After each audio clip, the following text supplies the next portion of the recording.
You're watching a free sample video from Teacher's Test Prep. For videos like this one covering every area of your exam, visit us today at www.teacherstestprep.com. Drama. This is generally the concept of drama as literature.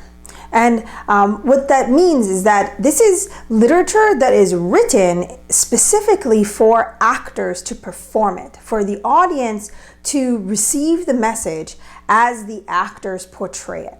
And that's kind of the physical manifestation of what Aristotle, who wrote the original, the Poetics, way back in ancient times, that kind of influenced all further dramatists, all writers of drama as literature in their endeavors to create drama. He believed that literature is an imitation of reality, and therefore the actors purge their emotions through their action and their dialogue. And it's meant to occur during drama, which is meant to stimulate the emotions within the audience rather than to tranquilize, rather than to lull them to sleep. It's meant to heighten those emotions. Now, the script, that is the writing of drama as literature, combines both the dialogue, which are the words the actors say, and the stage direction. And the stage direction is important because it conveys the author's comments and intent on how and where the actors should move and how they should speak for the dramatic effect of the movement of the plot forward. Now, as you read drama for that reason, you should set the stage in your own mind. You need to use your imagination to sort of flush out the details of those set directions, of those stage directions, in order to get the concepts that the author is trying to convey. You want to visualize the scenery, the lighting, the costumes, even the actors, how the actors look in your mind to flush that all out. All of the above are extremely important as they set the tone and contribute to the mood of the dramatic literary piece.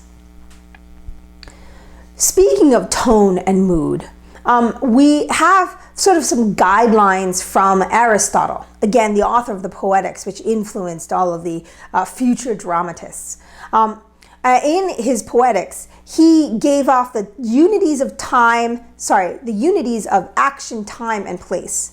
Now, in his actual original work, Aristotle posits a kind of rule about action.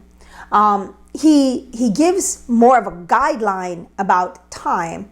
And with place, it's more an implied concept rather than either a hard rule or a guideline.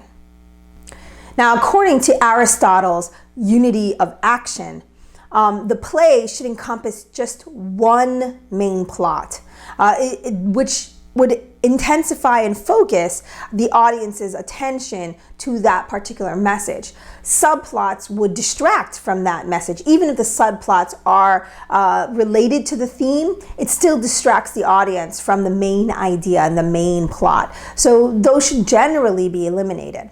Aristotle's unity of time is more of a guideline rather than a rule, and it's based more on the comparison between tragedies and epics, which are the two main styles of plays in ancient Greek time.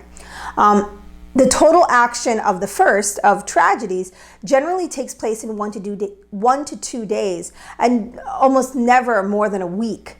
In the length of time that we, the audience, live through with the actors in the play. So from beginning to end of the play itself, it's no more than a week at most. While the total action, on the flip side, the total action of an epic is not restricted to any length of time. It can take decades of time, as in the case of Homer's The Odyssey, which is more of a lyrical verse rather than a play, but those are the kind of concept of the epic. It was generational rather than a tragedy style. We hope you found this free Teacher's Test Prep sample video helpful. For more videos like this one covering all the subject matter and strategy you need to pass your exam, visit us today at www.teacherstestprep.com. untitlledchapter.com.